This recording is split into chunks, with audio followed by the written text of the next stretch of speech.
Hello. Good afternoon, everyone. Hello. How are we doing? Um, First of all, thanks so much for taking the time to come to this session on creating wow experiences. I'm aware that this has been a long 3 days for everyone. It still seems to be so much going on outside as well, and for you to take the time to listen to this presentation means an incredible amount. So thanks, first of all, for coming along. Secondly, for the really, really observant of you, you might notice that I am not Grant Dudson, Creative Director of Chorus. Grant arrived this morning after having some lovely seafood last night, and we immediately sent him home because he looked absolutely terrible. So me and Grant have worked together for a long time.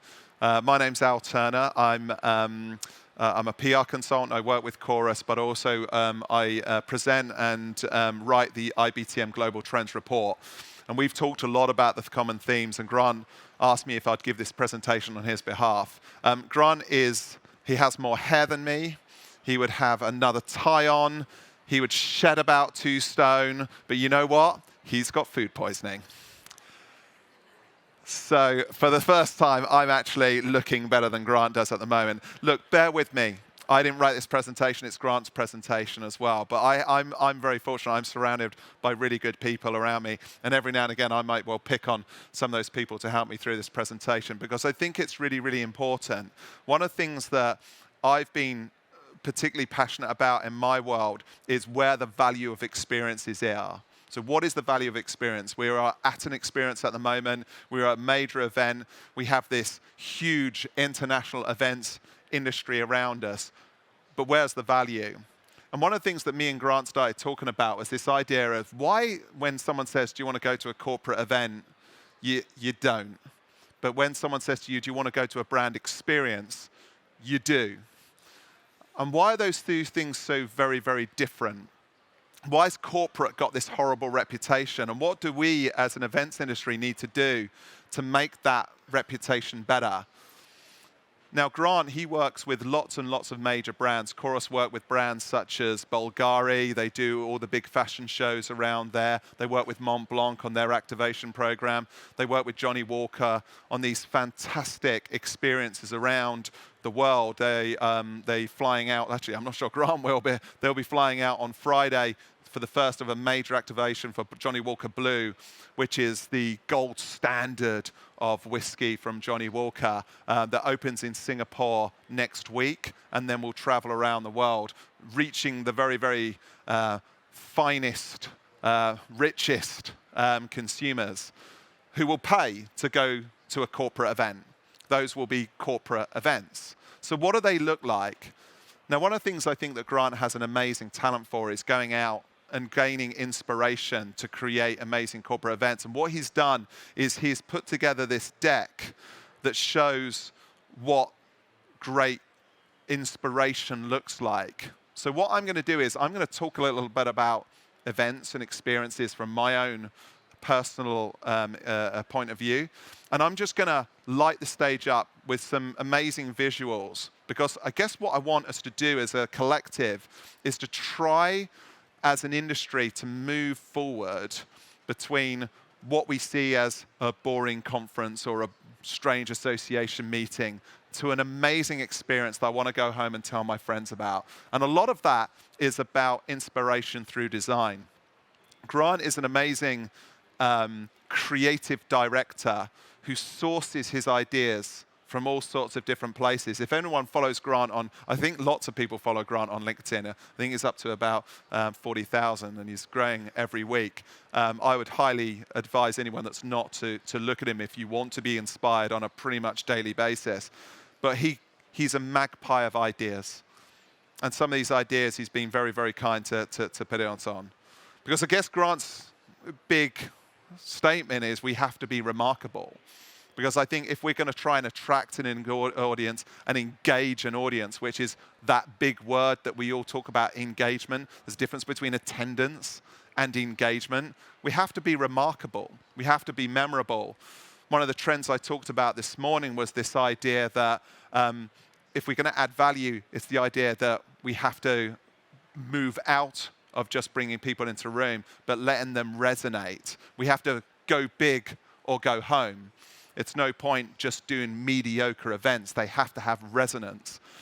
Anyone that was in the session just now with Robert, we talked about ways to be different and brainstorm ideas that will elevate a new brand of consumer that has more discernment, less forgiving, and they want to be excited. So we have to be remarkable.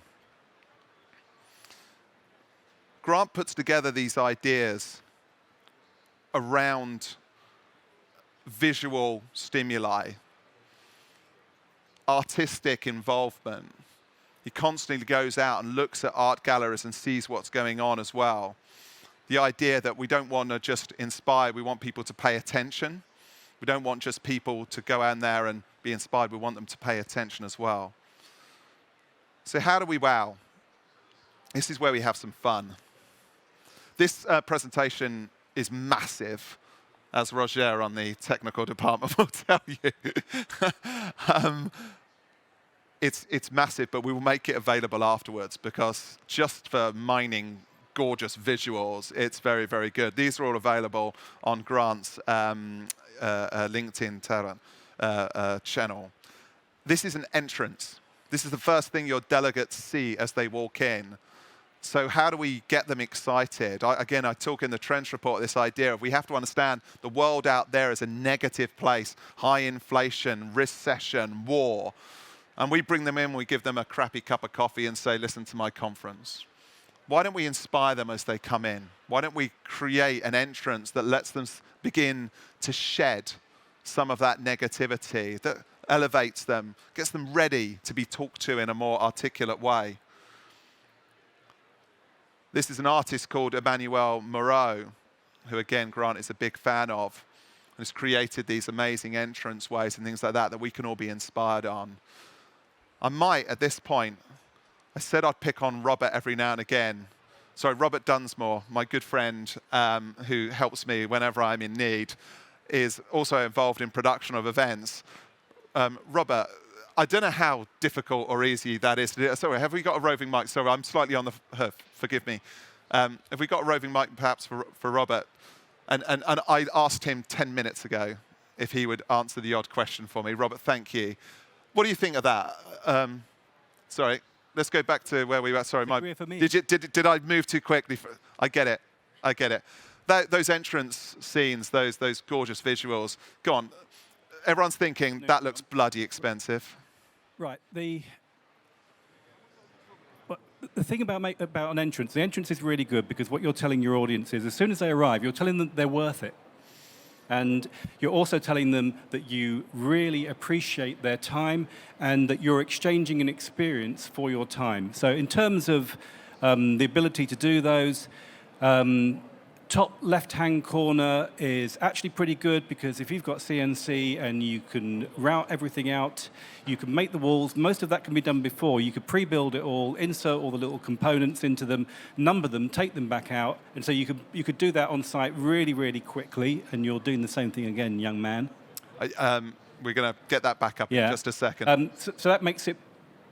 That is actually a really good one to do. The other thing that you could do with the shape is if that shape were to be some form of token or something that related to the show that you were in, you'd actually be having content as well. So that's an idea that I particularly like.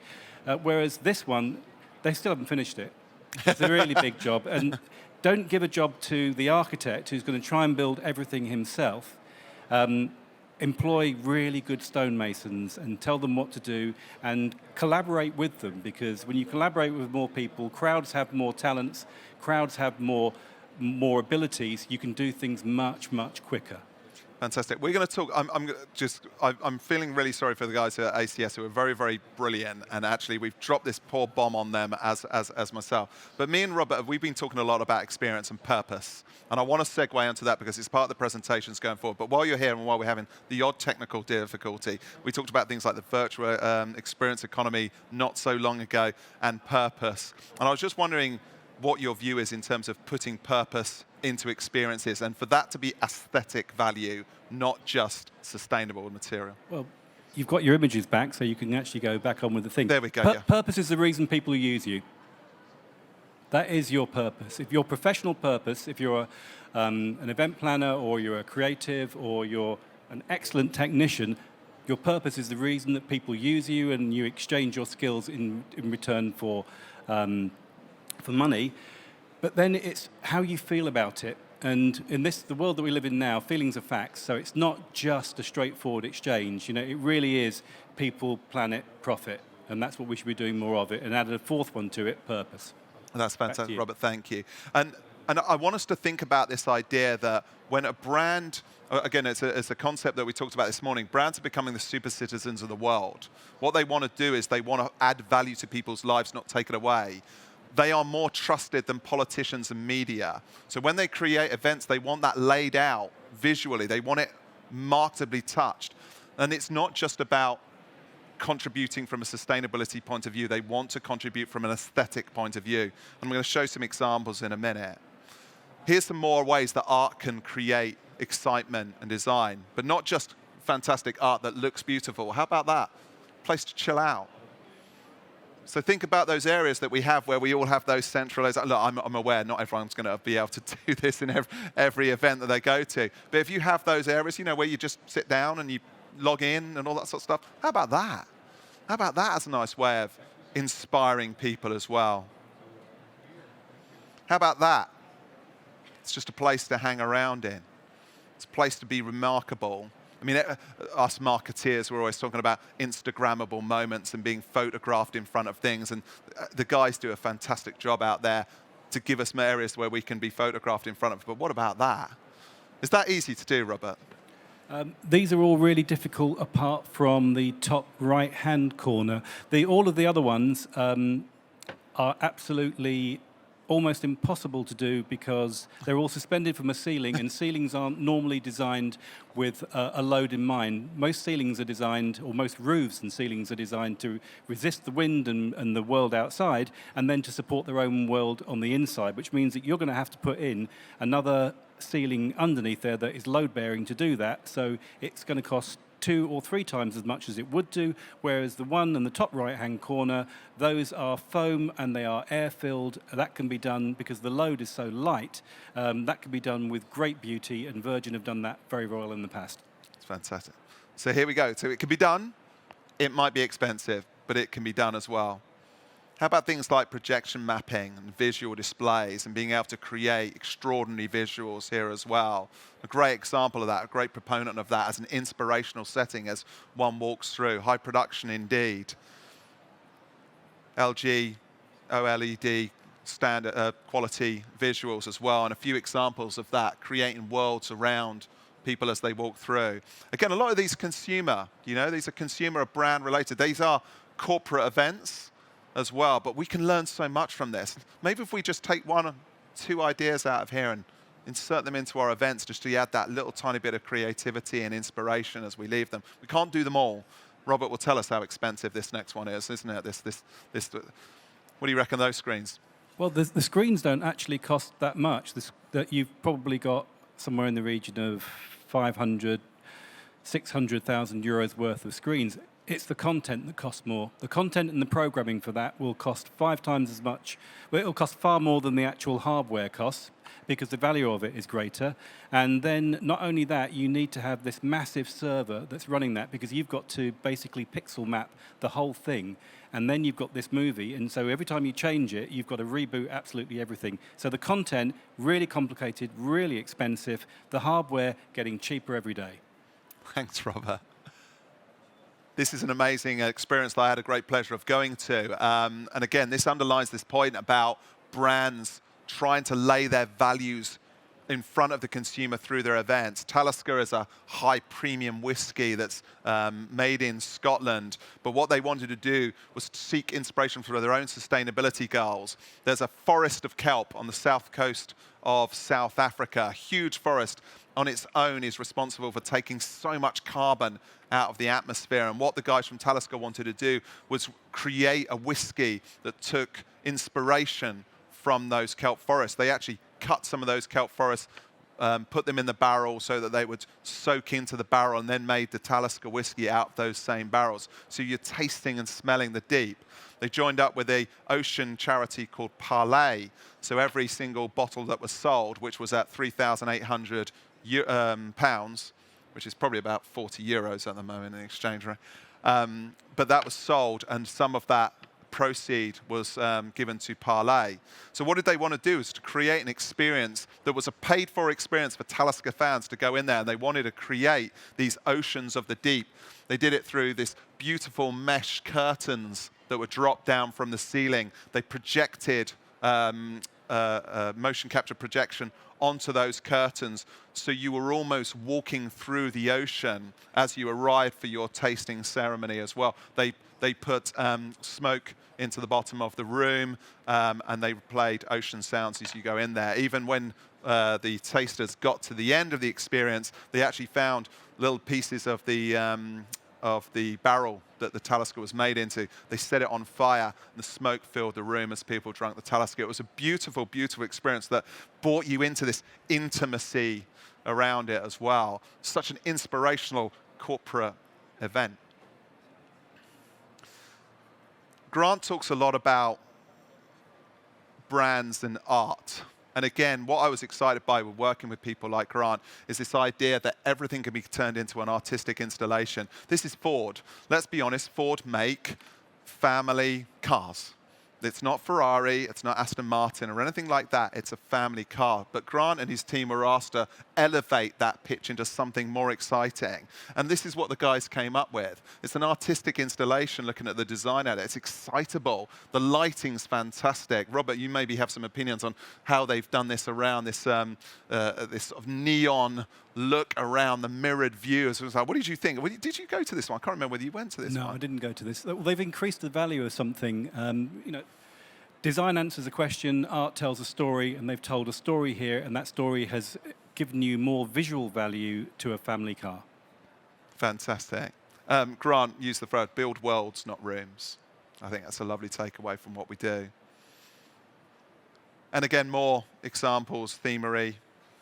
We have Johnny Walker again, the Highball Arcade. And again, going in there, gamification, Instagrammable moments, just an area, a world that you can walk through and encase yourself into. Brands are brilliant at this. It's this idea as I don't want you to just buy my product, I want you to become a fan. The only way I can make you a fan is to walk you through my world and for you to love me. There's an interesting piece of research that's out at the moment from AP Bellwether, which tracks marketing spend. At the moment, marketing spend, funnily enough, despite everything that's going on, is going up. Every single discipline within marketing spend is going down except for events, that's growing it incrementally on behalf of everyone else. Events, face-to-face spend. Why? It's because we're so good at creating loyalty in and amongst brands. We're fantastic at doing so. How do we do that? We walk them through our worlds. We create worlds for them and walk them through. How cool does that look? Grant talks about filling the void as well, this idea that if you have space, let's do something around it. Let's do something that excites and inspires as well. The last slide was a corporate event, but we're going to go on to some of the artistic installations that are perhaps the inspiration behind that corporate event as well that you'll start seeing. This is the classic, it's from William Forsythe. But again, filling the void, creating emotion and excitement in and around an artistic installation, then we can do these sort of things. We can excite ourselves. Actually, venues themselves on build, their architecture is ready for it as well. I wanted to sort of pose the question before I go and show you some more pretty pictures in terms of what the value is. And how we sort of go about that is this idea of what the value now looks like. So let's look at the brands that are investing in it first of all. So GR color blocking. At the V&A, I think this one was.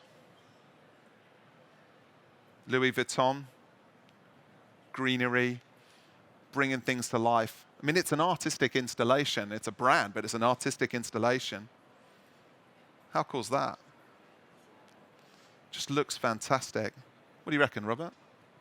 Well, on the Dior stuff, it's not only just with the colour they're using there, they also use it as an opportunity to reach to new audiences as well, because they were going into more abode stuff, which luxury brands haven't done before. And so by doing it all in one colour and one theme and so forth, it was appealing to a completely different audience. They were actually expanding their brand, a clever thing to do. Lighting, you can't go wrong with lighting. It's underinvested in, generally speaking, and there are some amazing lighting designers out there who, if you talk to them about what you're trying to do, what the purpose is, what the story is, they will make lights. I've just been working with a girl who was handmade the sheaths for the lights, because was the venue that we were working in. They didn't want to do it with any plastics, and so she's found a wool that she can make the diffusing sheath with, and she's actually made diffusers out of wool for all of the lighting in the venue that she's using. Amazing, amazing. Here's some other exponents of light.